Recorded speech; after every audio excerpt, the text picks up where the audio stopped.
Monsieur de Réan, c'est un honneur pour nous. Mesdames, monsieur, nous vous attendions. Vous ferez prendre les bagages. Tout de suite, messieurs. Vous autres, occupez-vous des malles. Porteur, prenez le bagage de ces dames. Sophie, n'oublie pas que Mina ne part pas avec nous. Au revoir, mademoiselle Sophie. Au revoir, Mina. Vincent, vous reconduirez Mina avant de rentrer au château. Bien, monsieur. Bon voyage, monsieur.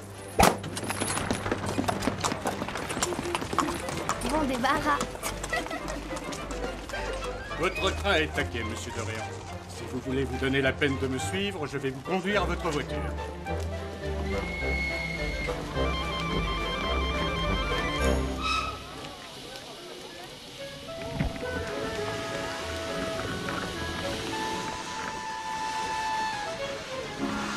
Mesdames, messieurs, je vous laisse prendre place et je vous souhaite un très agréable voyage.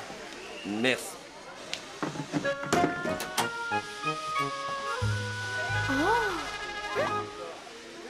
Paul, aide-moi. On va pousser ce fauteuil près de la fenêtre et regarder le paysage. Messieurs les voyageurs en voiture, s'il vous plaît. Le train à destination du Havre va partir.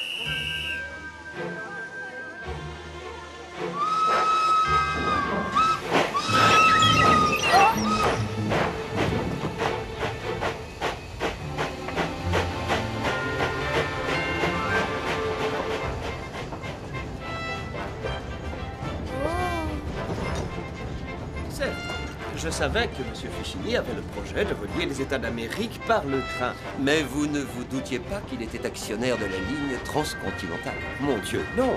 Eh bien, si l'on songe aux milliers de kilomètres de voies ferrées qui traversent ce pays, cela vous donne une idée de la fortune que nous laisse cet homme, n'est-ce pas?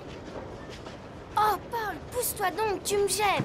Si tu me laissais un peu de place aussi, je veux regarder dehors. Non, mon papa commande tout le monde au chemin de fer, c'est moi qui décide. C'est ce qu'on va voir. Oh, arrête, je te dis. Ah, tu vas voir. Aïe. Sophie, Attends. Paul, tout va bien? Oui, ma tante, tout va très bien, maman. Bon, Gardez là votre place, mademoiselle l'égoïste. Si tu pouvais voir ta figure le nez écrasé contre la vitre. Voilà ce qu'elle te dit, ma figure.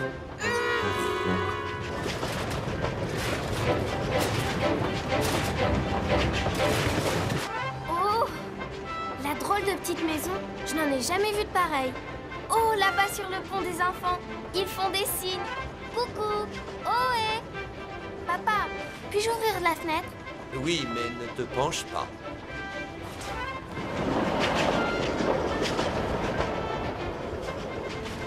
Mon ami, vous verrez, vous vous plairez en Amérique. J'en suis convaincu.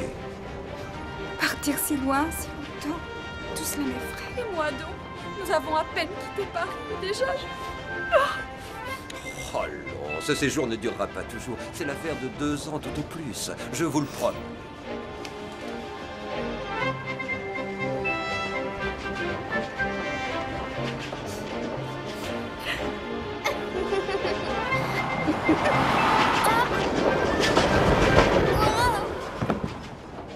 Sophie, que t'avais-je dit? regardez-la, pleine de suie. Ne dirait-on pas le ramoneur? Maman, j'ai quelque chose dans l'œil. approchez, mademoiselle. Je vois que vous n'écoutez pas plus votre papa que vous n'écoutez votre maman. Laisse-moi regarder. Voilà, tu n'as plus rien. Et maintenant, essuie ton visage et ne bouge plus d'ici avant que nous soyons arrivés.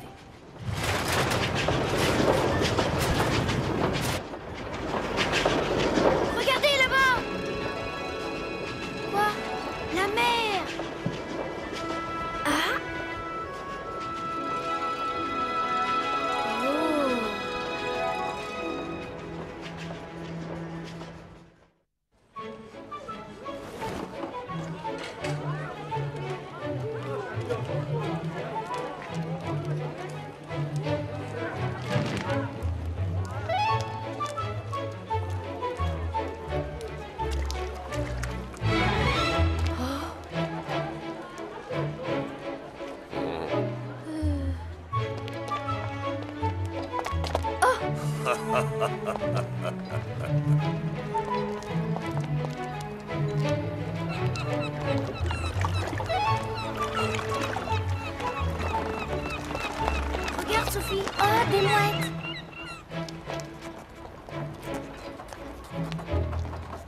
ma tante. Et ces gens, vous les avez vus? Que font-ils donc? Sophie, dans tous les ports, il y a des écrivains publics. Ils rédigent les lettres des marins qui ne savent pas écrire. Je reviendrai bientôt. Allez, allez, levez, levez! Attends-moi. Oh.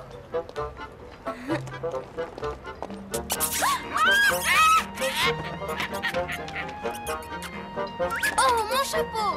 Rends-moi mon chapeau! Oh!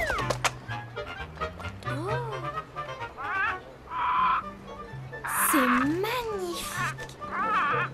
Qu'ils sont beaux! Oh, Paul, demandons à maman de les acheter pour les emporter avec nous. N'y compte pas, Sophie.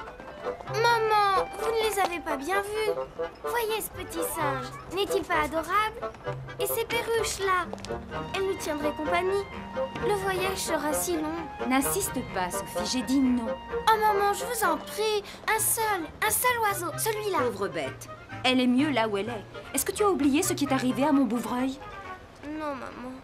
Ce pauvre bouvreuil a failli être croqué par un chaton que Sophie avait adopté. Je ne parle pas de l'écureuil qu'elle avait mis en cage, ni de ce pauvre âne qu'elle avait martyrisé à coups de fourchette. Oh, comment les enfants inventent-ils donc tous les tracas qu'ils nous causent? J'admire votre patience et votre fermeté, ma chère. C'est notre bateau. Regarde, Sophie, la Sibylle. Oui. Je me suis toujours demandé comment faisaient les parents de 4 ou 5 enfants. Je n'y résisterai pas.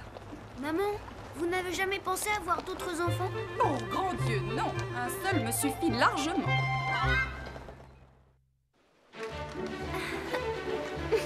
Coucou, Paul. Sophie, vous avez aussi le petit mobilier de toilette? Bien sûr, nous l'avons. Et Lily, tu as remarqué qu'elles sont fixées dans le plancher? Oui, comme les armoires, comme la table et comme les petites commodes aussi. Les affaires de maman. Regarde les jolies robes. Je suis tellement contente d'être dans la même cabine que ma maman. Celles de papa et de mon oncle sont exactement pareilles. La mienne et celle de maman aussi. Tout est si petit et tellement joli. Je serai marin quand je serai grand. Je voyagerai avec le commandant. Pas du tout, je ne veux pas que tu sois marin, tu resteras toujours avec moi. Pourquoi ne viendrais-tu pas avec moi sur le vaisseau du commandant? Parce que je ne veux pas quitter maman. Je resterai toujours avec elle et toi tu resteras toujours avec moi, entends-tu?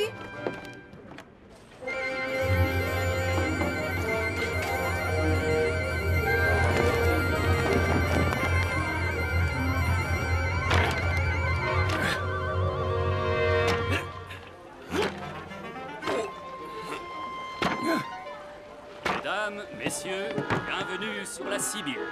Cargaison chargée, mon commandant. Bien. Ah, voici donc nos 2 plus jeunes passagers. Comment vous appelez-vous, jeune homme? Paul, monsieur, mon commandant. Et quel est le nom de cette demoiselle? Je m'appelle Sophie de Réan. Cher Paul, chère Sophie, vous me voyez ravi de faire cette traversée avec vous.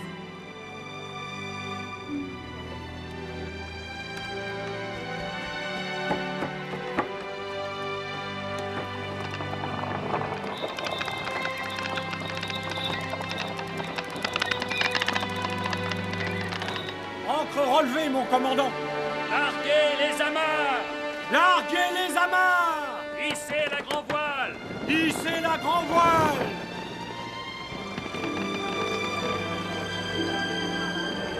Au revoir! Bientôt! Au revoir!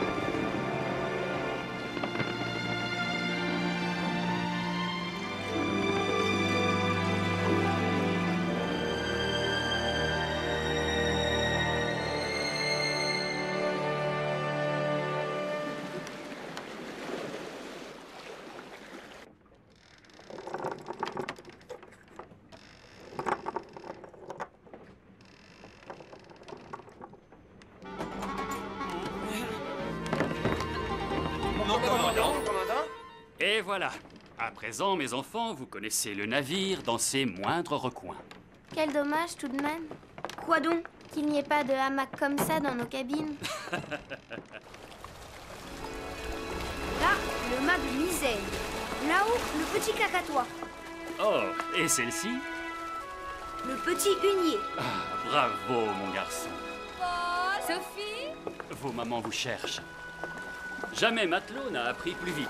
Vous avez là de la graine de navigateur. Vraiment? Vous êtes bien aimable de prendre sur votre temps. Tu as remercié au moins, Paul? Votre fils est d'une politesse irréprochable. Et vous avez bien de la chance d'avoir un garçon doué d'une telle gentillesse et d'une telle intelligence.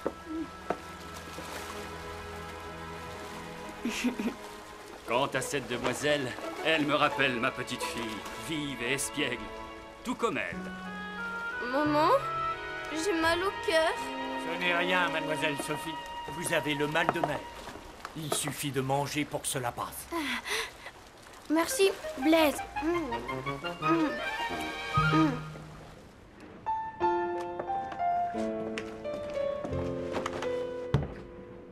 Paul! Paul, es-tu prêt? Pas tout à fait, Sophie. Dépêche-toi, je t'attends. Un instant, j'arrive. Mais allez-vous longtemps crier ainsi d'une cabine à l'autre? Cessez donc de vous agiter. Je vous demande pardon, maman. Dois-je mettre cette veste, maman? Que dis-tu? Oh, oui, ta veste. Mais oui, celle-ci va très bien. Oh, mon pauvre garçon, ne peux-tu éviter d'être toujours sur mon dos? Je n'ai pas que ça à faire. Sophie, mais où vas-tu? Tu n'as pas l'intention de sortir avant d'être coiffée. Approche. Oui, maman. Un héritage, en Amérique. C'est une curieuse aventure. Oui, ce monsieur Fichini, qui nous lègue sa fortune, était un très vieil ami de notre famille. Qui eut l'idée de partir pour la Nouvelle-Orléans. Voilà pourquoi nous y allons. Mais nous n'y resterons pas. Je dois régler les affaires de monsieur Fichini et assurer l'avenir de mademoiselle Fedora, sa fille adoptive. Puis nous rentrerons en France. Espérons seulement que nous ne mourrons pas d'ennui dans cette Louisiane. Savez-vous si on y donne des bals? Y a-t-il au moins un théâtre? Un opéra? Peut-on faire salon? Je ne saurais vous répondre si précisément, chère madame. J'ai passé plus de temps sur mer que dans les salons. Mon cher, vous nous emmenez au bout du monde, un pays où il n'y a pas de bal. Comment cela peut-il se concevoir? Et à vous, cela vous plaît-il d'aller en Amérique?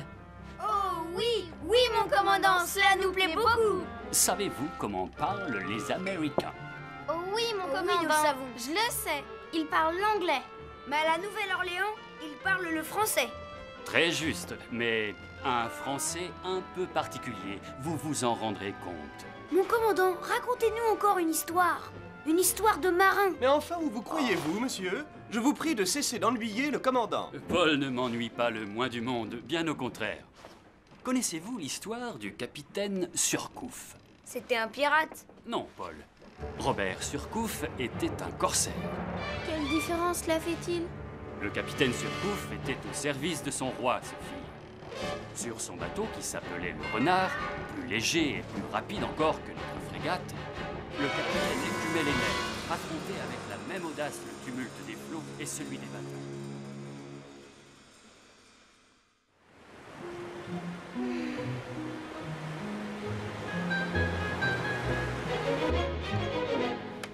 Sophie, Oui, maman.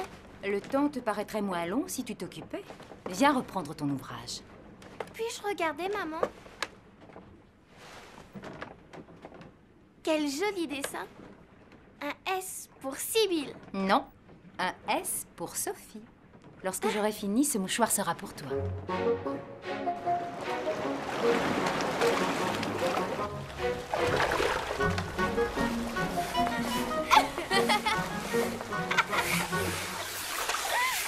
Laisse-moi passer et regarde comme je glisse plus loin et plus longtemps que toi. Tu crois ça? Mais arrête! Arrête, tu m'éclabousses! Oh, oh!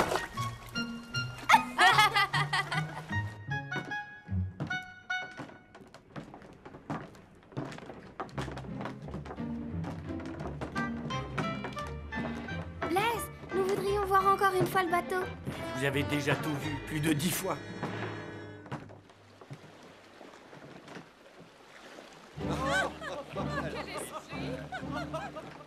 Sophie, on devrait redescendre dans les cabines. Maman et ma tante seraient fâchées de nous savoir là. Tu as raison, mais regarde comme ils ont l'air de s'amuser. Oh, cette traversée ne finira donc jamais. Non. Sophie, nous savions que le voyage serait long, mais reconnais que la traversée peut être plaisante. L'autre jour encore, tu en étais enchantée. L'autre jour était l'autre jour. La vérité est que ce voyage est interminable. On s'ennuie à mourir sur ce bateau et qu'il faut être un bel idiot pour s'extasier seulement de tout ce qu'on y voit. Oh, pardon, madame la boudeuse. On dirait que l'air marin n'adoucit pas votre heureux caractère. Monsieur, je ris des choses amusantes et pas de ce qui m'ennuie. Il faudra pourtant vous y faire, mademoiselle, car le voyage n'est pas sur le point de finir. Taisez-vous, on croirait que vous prenez plaisir à me tourmenter. Mesdames, messieurs, je vous souhaite une bonne nuit. À demain, mes amis. La Terre ne peut plus être si lointaine. Je suis sûre qu'on peut apercevoir la rive. Arrête, Sophie, c'est dangereux. Sophie, et vous vous vantiez de devenir capitaine de vaisseau, monsieur? Le beau marin que vous ferez. Voilà, c'est mademoiselle la furieuse. Descendez. Vas-tu me laisser tranquille? Descends. Ah!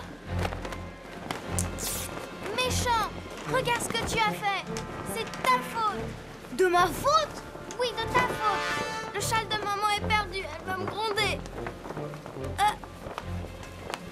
Paul, non. Paul, reviens.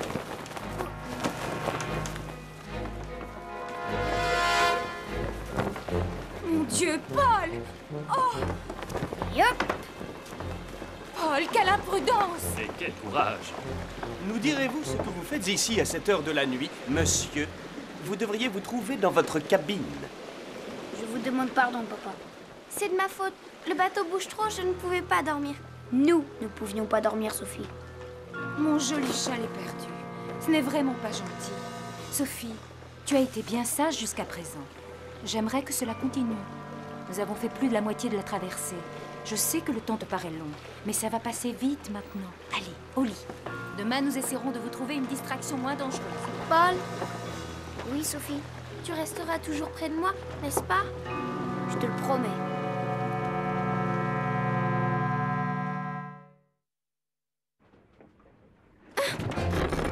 Sophie! Oh, maman! Oh! Gardez les voiles!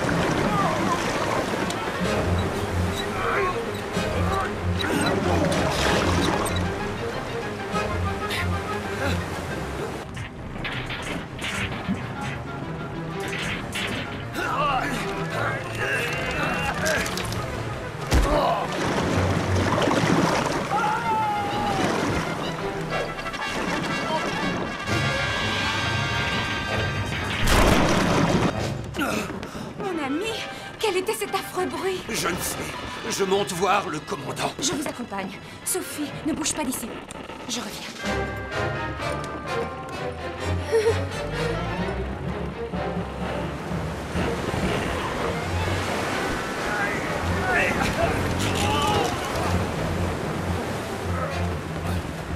Mon commandant, une voie d'eau est ouverte à fond de cale. Prenez 5 hommes! Colmatez la brèche! Impossible, commandant. Il y a déjà plus de 6 pieds d'eau. Oh. Les chaloupes à la mer! Sophie, tu es là? Sophie, viens avec moi. Les chaloupes à la mer! Les chaloupes à la mer! Les chaloupes à la mer! Les chaloupes à la mer! Sophie! Paul! Je vais les chercher. Donnez-moi votre main.